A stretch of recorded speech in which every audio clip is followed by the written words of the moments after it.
로마 제4대 황제가 클라우디오라고 하는 사람입니다. BC 10년부터 AD 54년까지 살았던 사람인데, 이 클라우디오 황제가 AD 45년경에 로마에 있는 이탈리아의 유대인들을 강제 추방하는 반유대 정책을 사용하게 됩니다. 그래서 특히 로마에 있었던 2만 5천여 명의 유대인들을 로마에서 추방을 해서 코린토스라고 하는, 그리스의 이 코린토스라고 하는 곳으로 이주를 시키게 됩니다. 이 코린토스가 오늘 우리 본문에 나오는 고린도입니다. 그래서 강제 이주를 시키게 됩니다. 이 클라우디오 황제의 아들이 그 유명한 네로입니다. 그러니까 아버지 클라우디오도 반유대 정책을 썼고, 아들인 네로 같은 경우에는 기독교를 엄청나게 탄압한 사람입니다.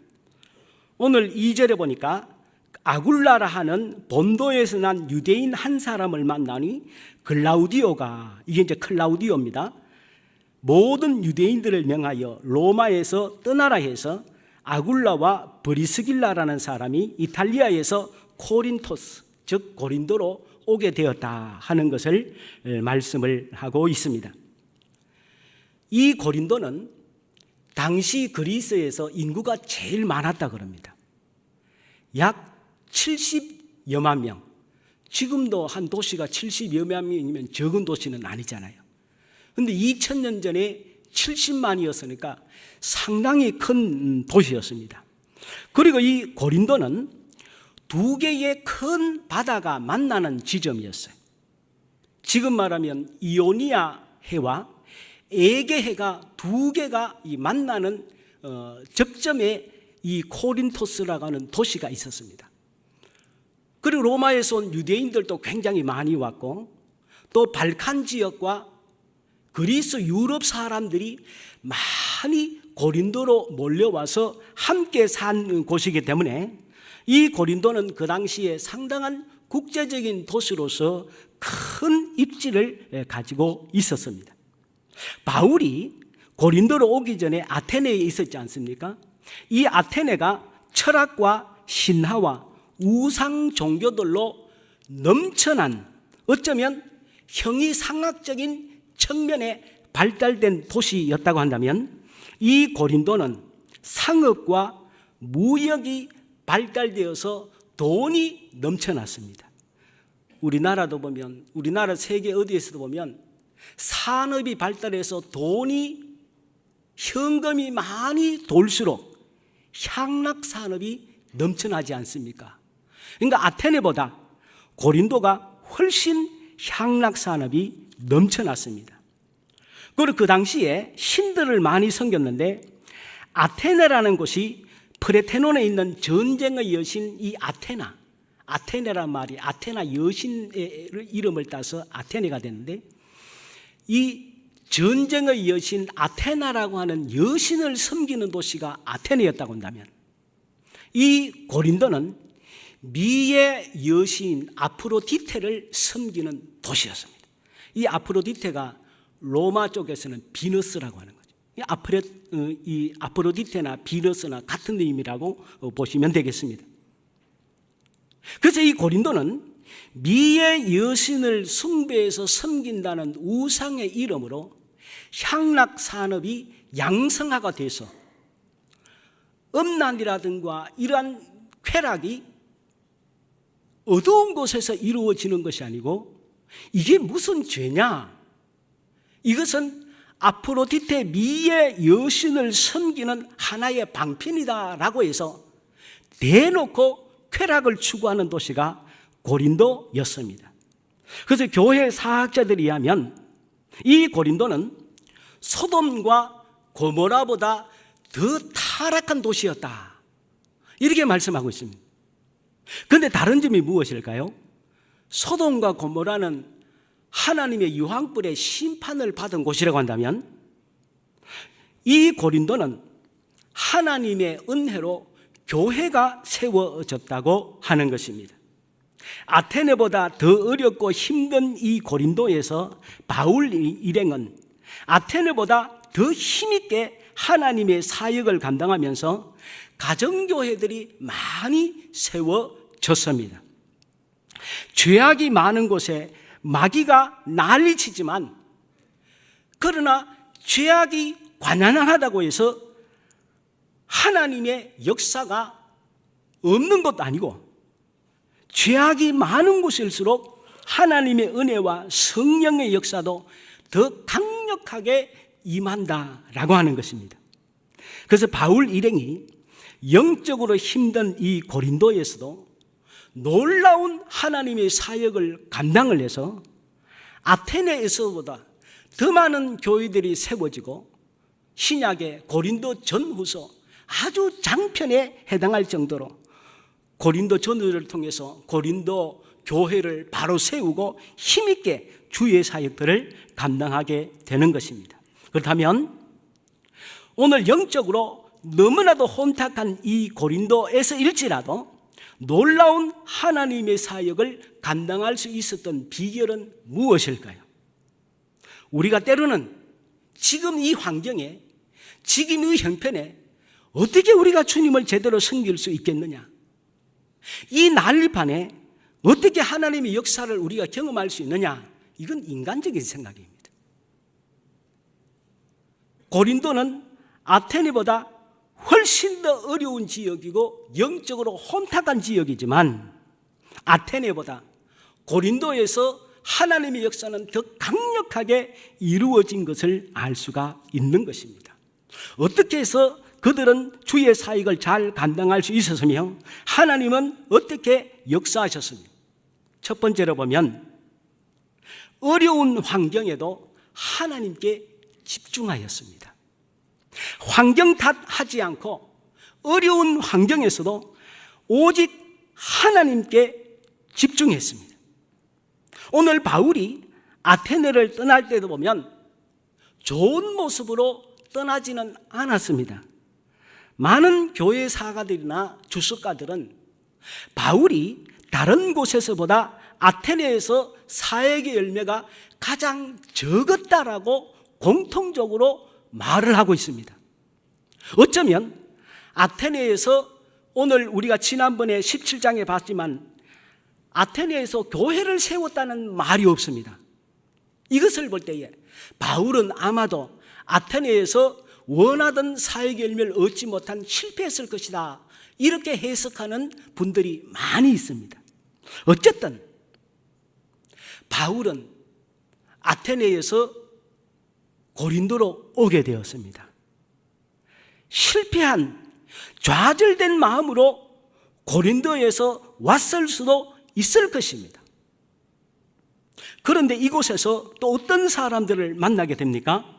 로마에서 추방되어 온 브리스길라와 아굴라 부부를 이곳에서 또 만나게 됩니다.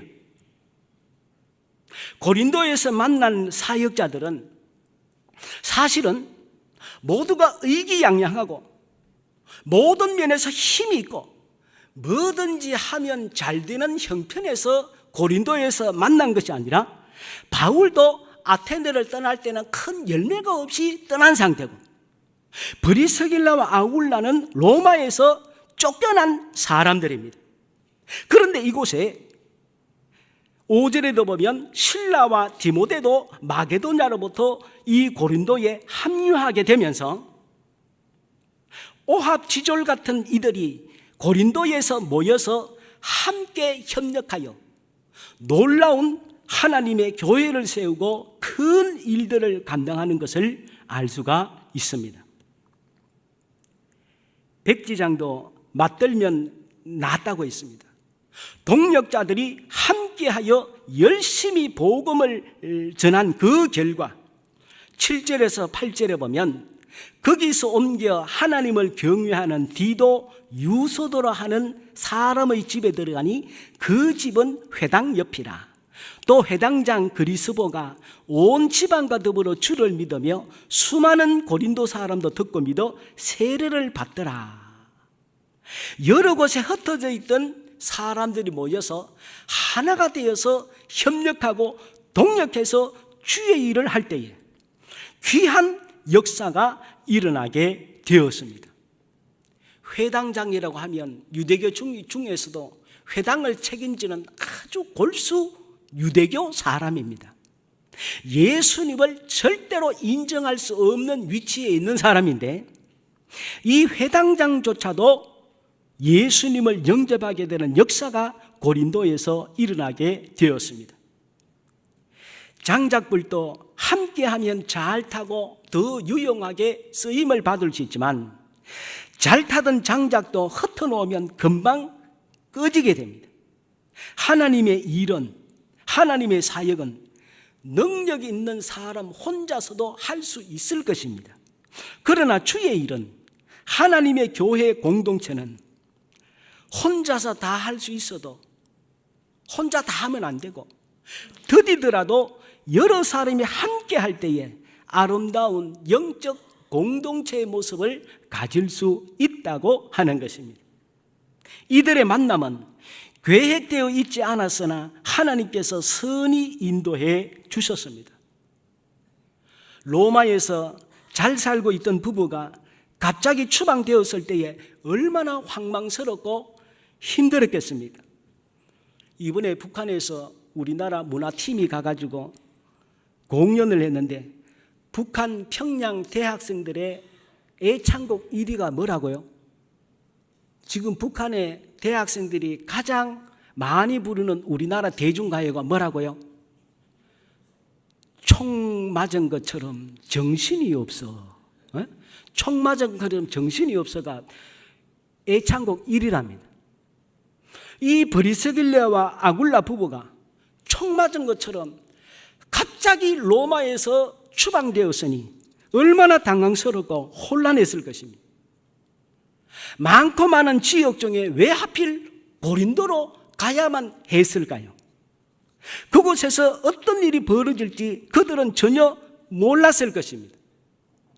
하나님, 왜 우리가 로마에서 추방되어서 고린도로 가야 됩니까? 아마 그들은 하나님을 원망도 많이 했을 것입니다.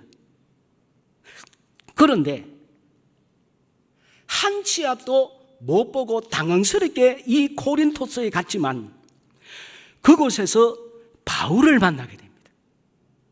그리고 하나님의 말씀을 제대로 교육을 받고 왜 예수님을 믿어야 되는지, 왜 전도를 해야 하는지, 교회가 무엇을 하는 곳인지에 대한 정확한 깨달음을 받게 됩니다. 그전에는 천막예배에 종사하는 평범한 사람에 불과했지만 고린도에서 하나님을 만나고 바울을 만나서 하나님의 귀한 일꾼으로 쓰임을 받게 되는 것을 볼 수가 있습니다. 성경에 이름이 한 번만 기록되어도 이보다 더 큰 영광이 어디 있습니까? 아담과 하와 이후에 전 세계 지구상에 살다 간 사람들을 인류학자들이 하면 약 800억 정도가 지구에 살다가 갔다고 합니다. 그 800억 인구 중에 성경에 이름이 기록된 사람은 얼마나 되겠습니까? 그런데 한 번 기록되어도 만세의 영광인데 브리스길라와 아굴라 부부의 이름은 성경에 6번이나 기록이 됐어요. 6번이나. 얼마나 하나님의 마음에 들게 살았으면 이런 영광이 어디 있습니까? 로마에서 쫓겨나지 않았으면 이들이 이런 인생이, 달라지는 인생이 살 수가 없는 것이죠. 실제로 이들이 얼마나 신실한 그리스도인인지 바울은 그들을 이렇게 평가합니다. 로마서 16장 3절 4절에 보면 이렇게 기록하고 있습니다. 너희가 그리스도 예수 안에서 나의 동역자들인 브리스가와 아굴라에게 문안하라. 저희는 내 목숨을 위하여 자기의 목이라도 내어놓았나니 나뿐 아니라 이방인의 모든 교회도 저희에게 감사하느니라. 바울에게 있어서 이 부부가 얼마나 귀했는지, 저들은 내 목숨을 위하여 자기 생명이라도 내어놓았다. 그리고 저들을 아는 이방인의 모든 교회도 저 두 사람에게 감사한다. 이렇게 평가를 했던 것입니다. 저는 우리가 어떤 모습으로 이 세상을 살다가 갈지 모르지만 우리를 기억하는 수많은 사람들의 뇌리 속에 이 자리에 있는 모든 분들은 그들은 정말 주님 앞에 헌신된 분들이었지. 그들은 정말 주의 영광을 위해서 생명도 아끼지 않았지라고 하는 이런 하나님과 모든 사람들의 칭찬을 받는 이 자리에 우리 모두가 되기를 주의 이름으로 축원합니다. 그렇게 될 줄 믿습니다.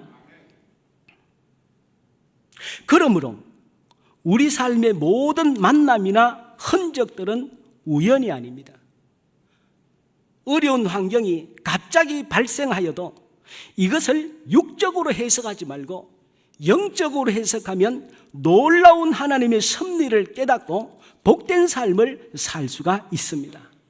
언제 어디서나 어떤 상황에서도 모든 것을 합하여 선하게 인도하시는 하나님께 집중해야 됩니다. 내게 주어진 현실을 육적인 모습으로 해석해서 대하지 말고 영적인 모습으로 이를 통해서 하나님이 너에게 주시고자 하는 영적인 은혜는 무엇인가? 그것을 보자는 것입니다. 로마서 8장 28절에 우리가 알거니와 하나님을 사랑하는 자 곧 그의 뜻대로 부르심을 입은 자들에게는 모든 것이 합력하여 선을 이루게 하신다고 했습니다. 베드로전서 1장 6절에서 7절에 뭐라고 말씀했습니까? 우리 이 말씀 우리 삶에 적용을 하고 나에게 주시는 말씀이라고 우리가 믿으면서 같이 한번 봉독하면 좋겠습니다. 우리 같이 봉독합니다. 시작. 그러므로 너희가 이제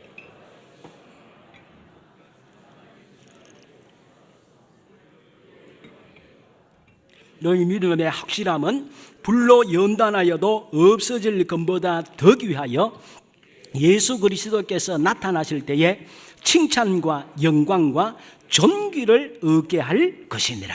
아멘. 그래서 여기 말씀했죠. 너희가 이제 여러 가지 시험으로 말미암아 근심하게 되지 않을 수 없다.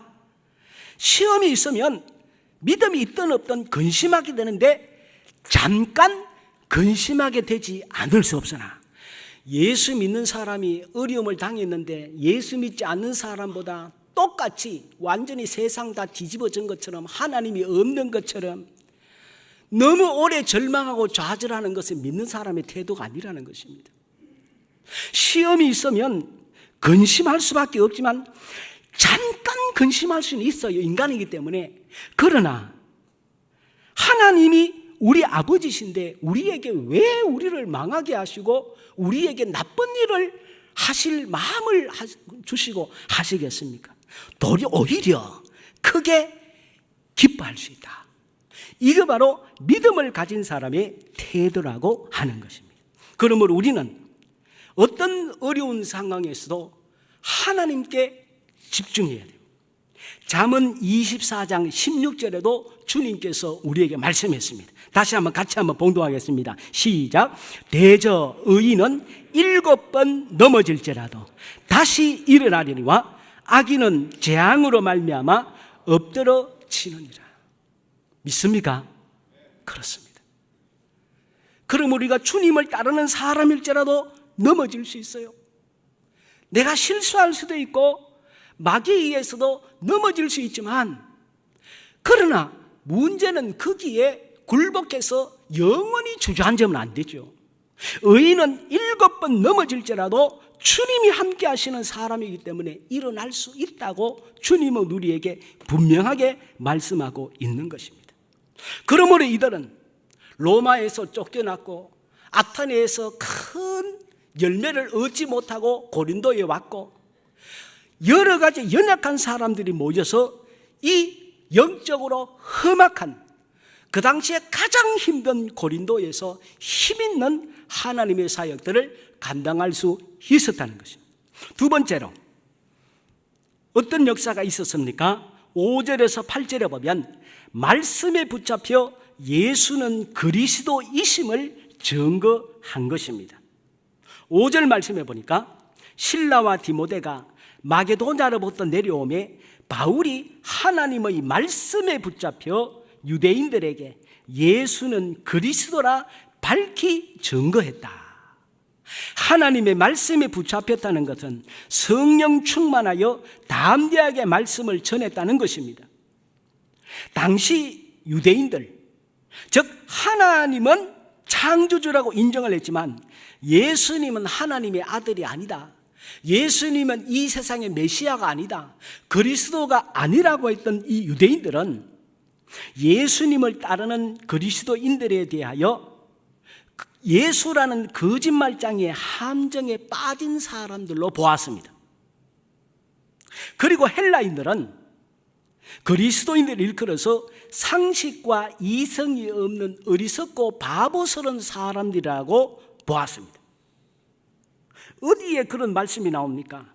고린도전서 1장 22절에서 24절에 보면 유대인은 표적을 구하고, 유대인은 어떤 인생을 살았는가 하면 하나님 앞에 계속 표적을 달라는 거예요. 표적이 뭡니까? 이적을 달라는 거예요. 우리가 믿을 수 있는 기적을 보여달라, 우리 눈에 기적을 보여달라는 거예요. 그 유대인들은 표적을 구하지만 헬라인들은 지혜를 찾는다. 헬라인들이 지혜를 찾았다는 것은 세상 지혜인데 이성 중심의 사람들이었다는 거예요. 즉 자기들의 이성으로 이해되면 받아들이고 이해되지 않는 것은 어리석은 것이라고 헬라인들은 봤다는 것입니다. 그래서 유대인들은 눈에 보이는 기적을 구하는 사람들이고 헬라인들은 세상 지혜를 찾으나 우리 그리스도인은 십자가에 못 박힌 그리스도를 전하니 유대인들에게는 십자가에 못 박힌 그리스도가 그리끼는 것이다. 이 그리낀다는 것은 무엇인가 하면 받아들일 수 없다는 것. 어떻게 메시아가 세상을 구원하는 하나님의 아들이 흉악범이 죽는 십자가에 죽었다는 것이 말이 되느냐? 믿을 수 없다는 것입니다. 이방인들은 바보 같은 짓이다. 그러나 오직 부르심을 받은 자들에게는 유대인이나 헬라이나 그리스도는 하나님의 능력이요 하나님의 지혜라고 있습니다. 유대인들은 어떤 메시아를 기다렸습니까? 그들은 로마로부터 이스라엘을 해방시켜서 다윗 제국의 영광을 회복하고 기적을 일으켜 승리를 가져오는 정치적 메시아를 기대하였습니다. 그래서 초라하고 비참한 저주의 십자가에 죽은 메시아는, 힘없는 메시아는 인정할 수 없었습니다.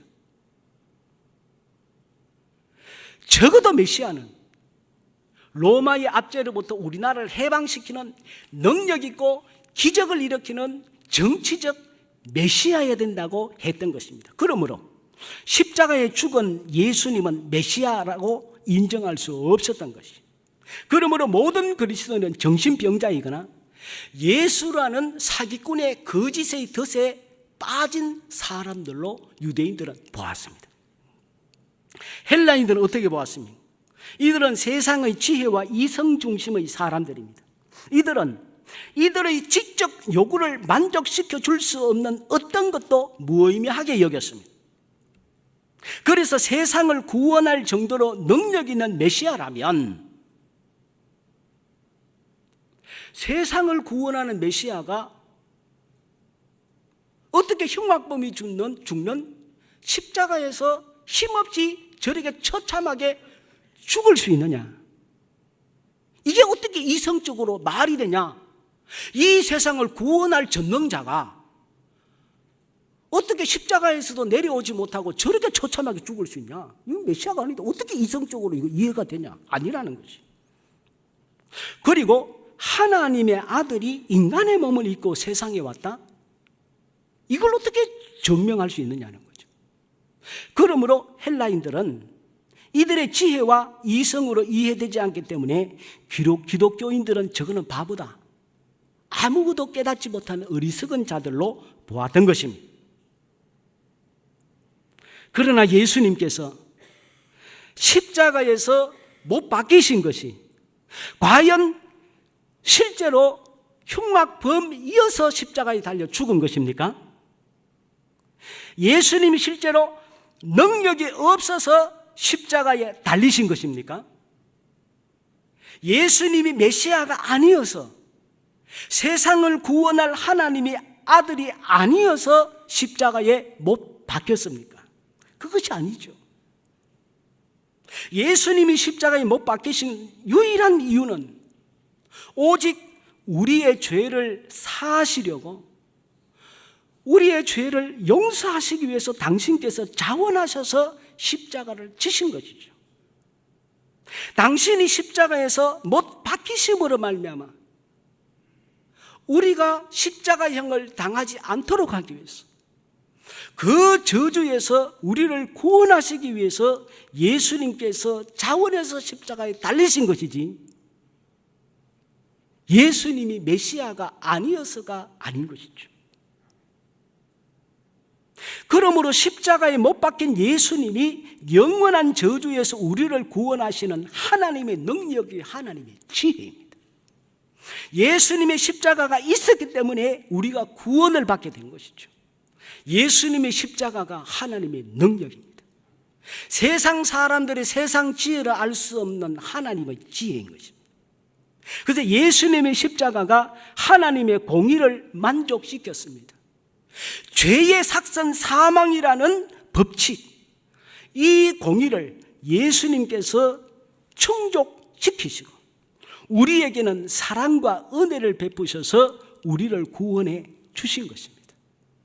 그러므로 우리는 언제나 주님의 은혜에 감사하고 십자가를 생각하면서 감사하고, 이 예수님의 십자가가 하나님의 지혜요, 하나님의 능력이요, 세상을 구원하는 하나님의 방편을 알고 오늘 우리도 예수님을 전하며 살아야 한다는 것입니다. 마지막으로 이들은 고린도에서 어떤 삶을 살았습니까? 두려워하거나 침묵하지 않았습니다. 두려워하거나 침묵하지 않았어요. 주님께서 9절에서 10절에 어떻게 말씀했습니까? 9절에서 10절 말씀 우리 같이 한번 봉독하겠습니다. 9절에 10절입니다. 시작.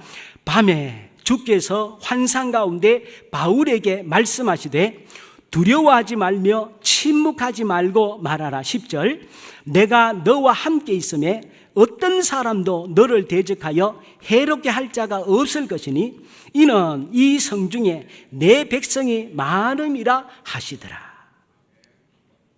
고린도 전후서를 보게 되면 이 고린도는 음란하고 패역하며 심령이 약하고 물질 중심적인 도시인 것을 알 수가 있습니다. 바울이 어떤 사람입니까? 신화와 우상과 철학의 도시인 아테네에서도 단기 필마로 아테네에 가서 신하들을 대상으로 그 수많은 사람들 앞에서 주눅들지 않고 하나님은 창조자요 통치자요 심판주라고 일갈했던 사람입니다.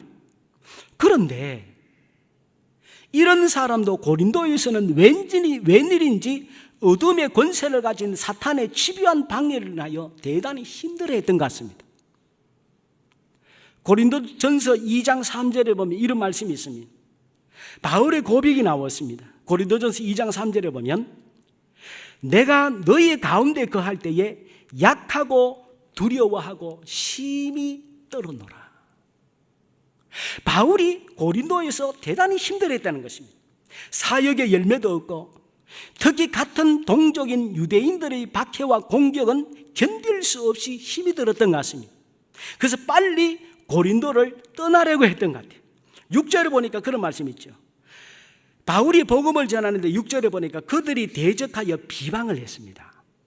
여기서 비방했다는 것은 동족들이 비방했다는 거예요. 바울에게 가장 큰 상처는 이방인들이 예수님을 비방하는 것은 이해할 수 있죠. 모르니까. 그런데 바울에게 있어서 가장 큰 상처는 뭐였던가 하면 같은 동족들이 반대하는 거였어요. 하나님의 존재를 아는 사람들이, 성경을 안다는 사람들이 반대하는 거예요. 같은 유대인들이 바울을 비방하고 비난하고 가짜라고 할 때에 모르는 사람들이 그러면 그냥 몰라서 그렇다고 하는데, 성경을 율법서를 달달 외우는 사람들이 하나님의 아들을 반대하니 이거는 너무너무 힘든 일입니다. 얼마나 바울이 힘들었으면, 그들이 동족들이 대적하여 비방하니까 바울이 옷을 털면서 이르되 너희 피가 너희 머리로 돌아갈 것이요 나는 깨끗하니라. 이후에는 누구에게로 가리라? 이방인으로 가겠다. 나는 이제 동족 유대인들로 가지 않겠다. 그러니 아마 이 바울은 고린도를 빨리 떠나려고 했던 것 같습니다. 그러니까 하나님께서 즉각 나타나셔서 바울에게 용기를 주십니다. 이것이 바로 9절 10절의 말씀이죠. 밤에 주께서 환상 가운데 나타나셔서 바울에게 말씀을 하신 것입니다. 뭐라고 말씀하셨습니까? 두려워하지 마라. 절대로 이 상황을 두려워하지 마라. 그리고 너를 반대한다고 해서 침묵하지 말고 지속적으로 예수는 그리스도라는 것을 증거해라. 그리고 내가 너와 항상 함께 있다. 어떤 사람도 너를 대적하여 해롭게 할 수 없을 것이다. 내 백성이 이 고린도에 많이 있다. 내가 너에게 준 사명을 외면하지 말고 계속해서 사명을 감당하라고 말씀해 주셨습니다. 하나님께서는 아무에게나 사명을 맡기시지 않으십니다. 하나님의 정확한 때에 정확한 사람에게 그 일을 맡기십니다. 하나님이 주시는 사명은 말처럼 결코 쉽지 않습니다. 예수님께서 십자가에서 죽으시고 희생하셨듯이 날마다 사명을 맡은 사람은 내 자아를 십자가에 못 박고 예수님처럼 죽는 경험을 해야 합니다. 내 자존심과 아집이 살아있으면 주의 사명을 온전히 감당하기가 어렵습니다. 갈라디아서 2장 20절에 뭐라고 그랬습니까? 내가 그리스도와 함께 십자가에 못 박혔나니 그런즉 이제는 내가 사는 것이 아니요 오직 내 안에 그리스도께서 사는 것이라. 우리 부모님들이 자녀를 키우면서 하는 얘기가 어떤 얘기입니까? 농반진담이지만 어머니들이 할 때는 뭐라 그럽니까? 딸에게 너도 네 같은 결혼해서 네 같은 누구? 네 같은 딸 낳아라. 부모님들이 때로는 마음이 섭섭해서 너도 결혼해서 너 같은 딸 낳아서 너도 한번 내 심정이 어떤지를 너도 한번 겪어봐라 이런 얘기 하잖아요. 또 우리 부모님들이 늘 하는 푸념이 뭡니까? 부모가 죄졌냐? 부모라는 것 때문에 치사하고 안 입고서 못 살겠다. 우리가 이렇게 애를 써도 지속적으로 우리 마음을 이해 못하고 우리를 도리어 속을 푹푹 찌를 때 우리 부모님들 하면 어떻습니까? 그렇다고 자식들하고 싸우겠습니까? 그냥 하나님께 기도하면서 깨닫기를 하나님 인도해 주세요. 이거 아니겠습니까? 우리가 주의 일 하다가 보면 모든 사람들이 이해를 받고 박수를 받고 칭찬받는 것 불가능합니다. 오죽하면 예수님 죽인 사람들, 예수님에게 안 얻어먹은 사람이 있으면 나와봐라 그랬어요. 전부 예수님 주위에서 오병이어로 얻어먹을 것 얻어먹고 병자 오면 예수님 다 고쳐주었고 예수님이 해코지 한 일이 뭐가 있습니까? 아낌없이 부어주었지만 그들이 예수님을 십자가에 죽으라고 예수님 죽였지 않습니까? 이럴 때 예수님이 너희들이 어떻게 나에게 만약에 예수님이 앙심 품고 하셨다면 이 세상에 존재했겠습니까? 그러나 주님은 한 번도 당신의 섭섭함이나 앙심을 품고 하나님께서 오늘 당신을 죽이는 사람들에게 예수님은 대적하지 않습니다.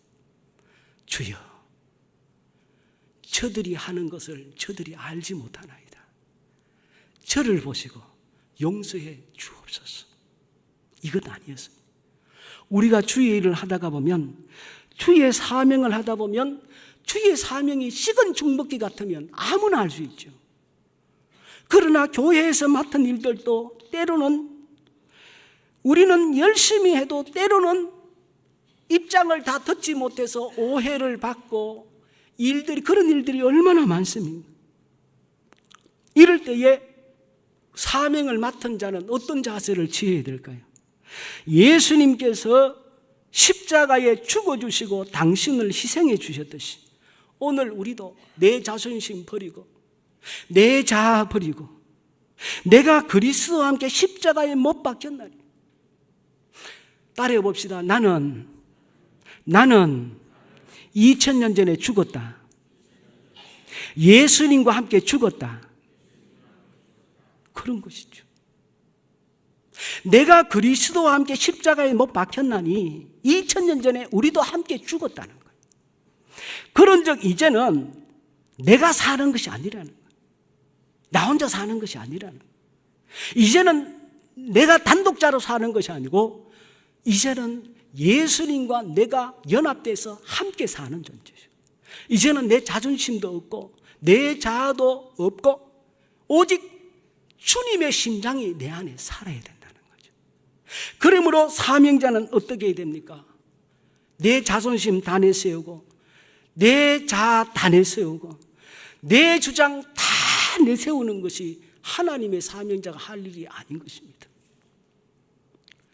예수님처럼 억울해도 수많은 오해를 받아도 그거 바로 잡으려고 하지 않고 아버지 아시죠? 아버지께 맡기는 것입니다. 그래서 바울이 나는 날마다 죽노라. 이 뭡니까? 날마다 나를 하나님 앞에서 부모가 자식들이 그렇게 속을 썩여도 자식들하고 싸우지 아니하고 날마다 우리 부모님들이 속이 상해도 주님 앞에 기도하고 속이 썩어도 참아내듯이 사명자는 주님 생각하면서 참아내는 거죠. 그래서 주님께서 말씀하시는 것입니다. 두려워하지 마라. 내가 너 멀리 있지 않다. 가까이 있다. 라는 것입니다. 오늘 우리가 고난 중에 있을 때에 하나님이 안 계신 것처럼 느껴질 때가 얼마나 많습니까? 하나님을 아무리 찾아도 보이지 않을 때가 얼마나 많습니까? 그러나 그때에도 하나님은 가까이 계십니다. 우리의 고난이 깊을 때 하나님은 더 가까이 계십니다. 사면 초가의 상황에 빠졌을 때 하나님은 더 가까이 계십니다. 믿으시기 바랍니다. 그래서 창세기 28장 15절에 뭐라고 했습니까? 오늘 이 말씀 마지막으로 두 말씀만 같이 읽겠습니다. 창세기 28장 15절과 시편 23편 4절입니다. 창세기 28장 15절 같이 주님께서 우리와 함께 하신다는 말씀으로 같이 봉독하겠습니다. 시작. 내가 너와 함께 있어 네가 어디로 가든지 너를 지키며 너를 이끌어 이 땅으로 돌아오게 할지라. 내가 네게 허락한 것을 다 이루기까지 너를 떠나지 아니하리라 하신지라. 시편 23편 4절입니다. 시작. 내가 사망의 엄침한 골짜기로 다닐지라도 해를 두려워하지 않을 것은 주께서 나와 함께 하십니다. 주의 지팡이와 막대기가 나를 안위하시나이다. 기도하겠습니다.